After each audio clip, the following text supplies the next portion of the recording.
friends, how are you? Today we will start with a very new chapter in 10th class. It's a very beautiful poem, the third chapter in your literature section, the first flight. And the name of the poem is How to Tell Wild Animal. How to Tell Wild Animal, as the title of the poem suggests, how to tell wild animals. Now, if you try to think and figure out this sentence in prose, then you will find that there is some grammatical error. Now, how to tell the wild animal seems to be a proper line. But when you understand the title of the poem, then you will understand that it is not only correct, but the title explains you many things. And Carolyn Well, who is an American writer, now she died many years before, in 1942 she died, but she was known for her mystery stories, very popular stories, good stories, mystery writer. Now this poem, in this poem she explains the wild animals in a very funny way. Now the title, How to Tell Wild Animals. Now how to tell the space that seems to be the in prose, but in poetry, how to tell to wild animals. How to tell the wild animals, how to tell wild animals. Now how to tell is one statement, understand? How to tell, now tell what? Wild animals. The answer is wild animals. Now how to tell wild animals? For example, if you ask me to explain tiger, then I would say it's a very large yellow, and I would try to explain it in terms of color. Somebody would say a tiger is a very ferocious animal who runs fast. So that person is telling tiger or explaining tiger in terms of speed. But Carolyn Well explains tiger in a very different way, in a humorous way, in a funny way, right? So instead of describing the poem, let us go directly into every verse of the poem. Now let us start. The first one is, if ever you should go by chance, if ever you should go by chance to the jungle in the east. Now this poem, which was written by Carolyn, who was the writer of America. America is west. For America, India is east. Now east means the part of which what we call the Indian subcontinent. To the jungle in the east. Now if ever you should, writer is telling you, if ever you should go by chance, not by choice but by chance, in a jungle of the east, and if there should to you advance a large and tawny beast. और जब आप उस जंगल में जाते हो और आपकी तरफ एडवांस, आपकी तरफ कोई एक टॉनी बीस्ट, टॉनी का मतलब होता है एक येलोइश कलर का जो एनिमल होता है, tawny beast. And if he roars at you, so you are dying. And if he roars at you. Now who is roaring? Roaring is the sound of lion. And if that tawny beast is roaring at you, and when he is roaring at you, you die. तो उसका गुर्राट सुनने से ही अगर इतना डर लगता है कि मौत हो जाती है, तो यकीन जानिए वो कौन है? He is none but Asian lion, and you know it is the Asian lion. So I read it once again. If ever you should go by chance to jungles in the east, and if there should to you advance a large and tawny beast, if he roars at you as you are dying, you will know it is the Asian lion. Now friends, the next one is, or if sometime when you roaming around and if some time when you roaming around. पहले वाले में भी क्या था कि अगर ऐसा कभी चांस मिलता है कि तुम ईस्ट के जंगल्स में जाते हो ना, अब ये बोल रहे हैं कि कभी अगर आप यू आर रोमिंग, रोमिंग का मतलब ऐसे ही कभी घूमने के लिए तुम जाते हो. अ Nobel wild beast greets you. A noble, a very noble, noble means the one from the royal family. So must be the royal family like lion, leopard or tiger. We don't know. Let us see. With black stripes on a yellow ground. तो वो जो stripes बनी हुई होती है ना, किस पे बनती है? टाइगर पे. So that the black stripes on the yellow ground. The yellow ground means the yellow background. तो black and yellow stripes. So आपके चैप्टर में फोटो भी दिया हुआ है. Just note if he eats you. और नोटिस करो, हो सकता है वो तुम्हें खा जाए. अगर वो तुम्हें खा जाता है तो be sure who is he. The simple rule, और ये simple rule है जानने का, help you learn the Bengal tiger to discern. ये कौन है? ये कोई भी नहीं है, बंगाल टाइगर है.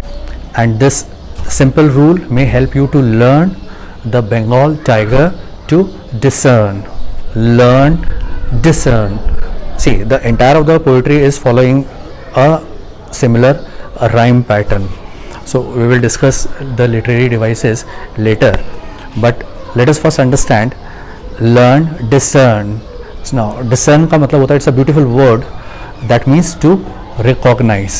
तो पूरा इस पोयम का, इस वर्स का आपका मतलब क्या है कि अगर आप कभी ऐसे ही घूमने के लिए जाते हो और एक noble wild beast, noble wild beast का मतलब रॉयल वाइल्ड बीस्ट आपको ग्रीट करता है, और वो कैसा दिखता है?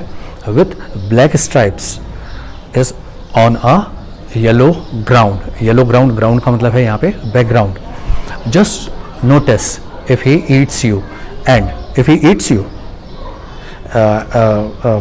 always remember, if you come across an animal and if he doesn't eat you, then he might be a cat. But here if he eats you, then he is none. This simple rule may help you to learn the Bengal tiger to discern. This is the finest way to recognize that it is none but Bengal tiger. Now the next one is also in the similar line, the similar kind of animal.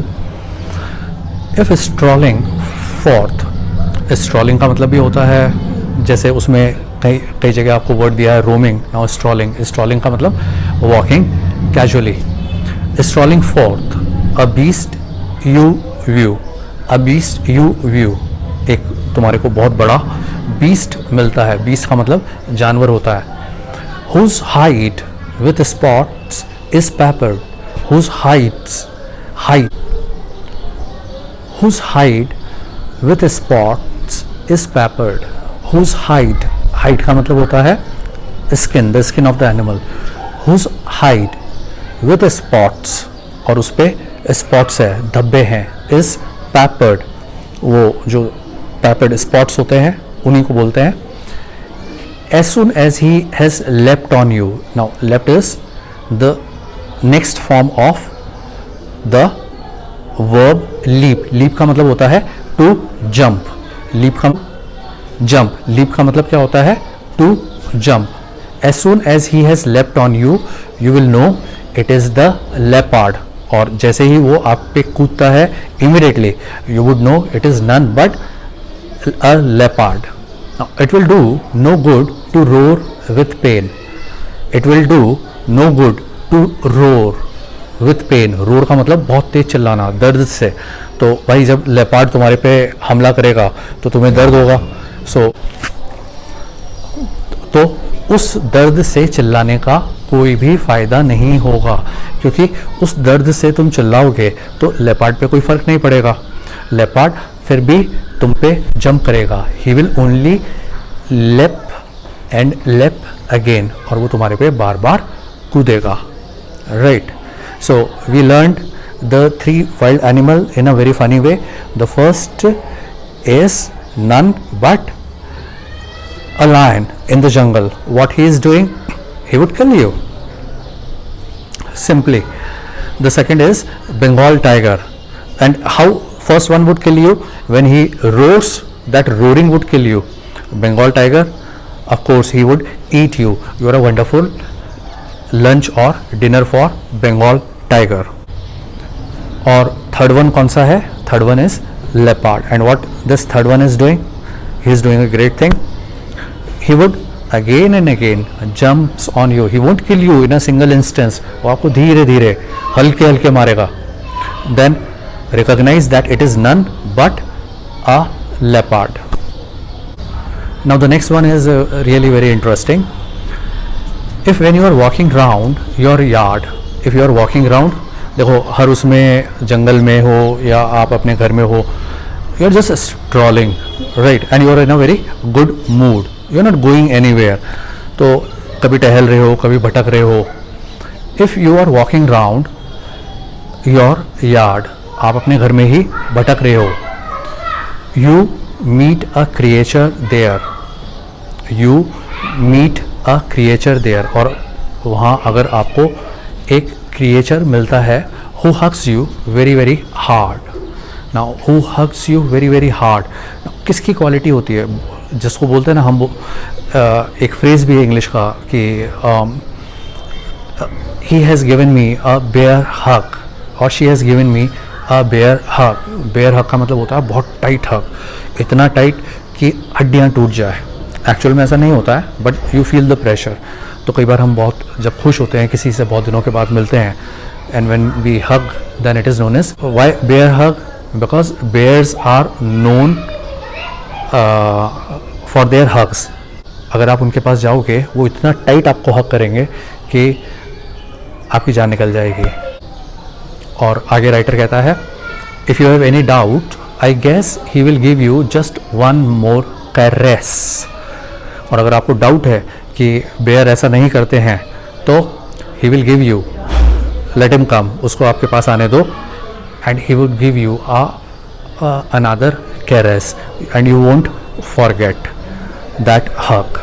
Then remember, then you are talking of none but a bear. Now the next one is really very interesting. It is a wonderful difference between two animals, the hyenas and the crocodiles. Now the hyenas, they are famous for their smiles, whereas crocodile, you very well know a famous phrase, crocodile tears. Now though to distinguish beast of prey, now to distinguish, to make a difference, the beast of prey. Now who are beast of prey? Beast of prey are those animals that survive on other animals. They are wild animals killing animals. So to kill animals and eat them is their food. So both are hyenas and crocodile. A novice might nonplus. A novice, novice का मतलब क्या होता है? The one who is naive, the one who is amateur, जिसको अभी कुछ भी नहीं पता होता है. तो नोवाइस जो होगा would non plus. Non plus का मतलब ही वुड बी कंफ्यूज्ड. वो जब हाइना को देखेगा और क्रोकोडाइल को देखेगा तो दोनों को देख के कंफ्यूज हो जाएगा. Now the crocodile you always may tell from hyenas, thus the crocodile you always may tell from means make a difference from hyenas. Tell from hyenas, thus hyenas come with merry smiles. Hyenas, they come with merry smile. Merry का मतलब happy और smile. When you look at their face, you would find that their face is smiling. But if they weep, they are crocodile. लेकिन अगर वो रो रहे हैं तो वो कौन है? वो मगरमच्छ है. क्योंकि मगरमच्छ की जो आंखें होती है, क्रोकोडाइल की जो आंखें होती है, वो हमेशा गीली होती है, वेट होती है, राइट. तो इससे मुहावरा बनता है मगरमच्छी आंसू. जैसे कोई झूठ मूठ का रो रहा है तो हम बोलते हैं ना कि मगरमच्छी आंसू मत बहाओ, right. And really they are very dangerous, but you recognize and you make the difference How you make the difference? You make the difference, you recognize one with the smile and another with the tears. Now this is the last one and this is very interesting because ठीक है, tiger और lion और leopard तो देखने को नहीं मिलते हैं, हम टीवी में देखते हैं, बट रियल लाइफ में तो हम नहीं देखते हैं. कभी हम जब किसी उसमें जाते हैं, फॉरेस्ट में जाते हैं, चांस लगता है तो हो सकता है हमने देखा हो. लेकिन ये जो लास्ट वन है ये तो हम हर जगह देखते हैं, पूरी दुनिया में देखते हैं. Now who is this? हम जैसे बोलते हैं ना, गिरगिट की तरह रंग बदलता है. नाउ गिरगिट, गिरगिट क्या होता है? Chameleon. Now this CH in English language it is k, otherwise it is sh. In other Latin language it is sh, it's chameleon. So here Carolyn Well wonderfully and humorously describing chameleon. Now the true chameleon is small. The true chameleon जो गिरगिट होता है वो बहुत छोटा होता है. A lizard sort of things. आपने देखा होगा कि उसका जो शेप होता है वो किसके जैसा होता है? छिपकली के जैसा होता है, lizard. He hasn't any ears at all, और उसके कान नहीं होते हैं. And not a single wing, और ना उसके पंख होते हैं कि वो उड़ सके. If there is nothing on the tree, और अगर आपको एक ऐसा ट्री मिलता है जहाँ पे आप देखते हैं कि कुछ भी नहीं है, there is nothing on the tree, it is the chameleon you see. It is the chameleon. अगर तुम्हें लगता है, तुम ट्री को देखते हो और ट्री को देखने पे तुम्हें कुछ भी दिखाई नहीं देता है, तो यकीन जानिए कि वहाँ पे गिरगिट है. क्यों? क्योंकि गिरगिट क्या करता है कि जो ट्री का कलर होता है उस कलर के हिसाब से अपना रंग बदल लेता है. अगर वो ट्री के बार्क पे है जहाँ पे ऑरेंज शेड है तो वो अपना कलर ऑरेंज कर लेगा. वो ऐसा क्यों करता है? वो ऐसा इसलिए करता है ताकि इस घने जंगल में कोई उसके ऊपर अटैक ना कर दे, क्योंकि वो भी तो एक छोटा एनिमल है, उसको कोई बड़ा एनिमल अटैक कर सकता है. तो वो ऐसे इवॉल्व हुआ कि उसने अपने आप को बचाने के लिए, जैसे हम अपने आप को बचाने के लिए, जैसे हिरण है, हिरण अपने आप को बचाने के लिए, डियर अपने आप को बचाने के लिए बहुत तेज़ भागता है. सो डियर का भागना जो होता है वो भी बहुत फास्ट होता है. कमेलियन अपने आप को बचाने के लिए हर एनिमल का एक डिफेंस मैकेनिज्म होता है. तो कमेलियन का क्या है? To change colour. तो वो जिस पेड़ पे होता है उस कलर के पेड़ पे, वो जिस पेड़ पे होता है उस कलर के पेड़ का रंग अपनी स्किन का कलर कर लेता है, इसलिए उसको बोलते हैं रंग बदलना. तो कोई भी पर्सन जो अपने प्रॉमिस पे कायम नहीं रहता है तो हम बोलते हैं ना कि ये गिरगिट की तरह रंग बदलता है, ये आज इस तरह का है, कल दूसरे तरह का हो जाएगा, आज अच्छा है, कल ख़राब हो जाएगा. तो अगर आपको पेड़ पे, देखो कितना इंटरेस्टिंग राइटर ने बताया है, कैरोलिन वेल ने बताया कि अगर आपको सिर्फ पेड़ दिखाई देता है और पेड़ के अलावा कुछ भी दिखाई नहीं देता है तो आप यकीन जानिए कि वो कमेलियन है. Thank you.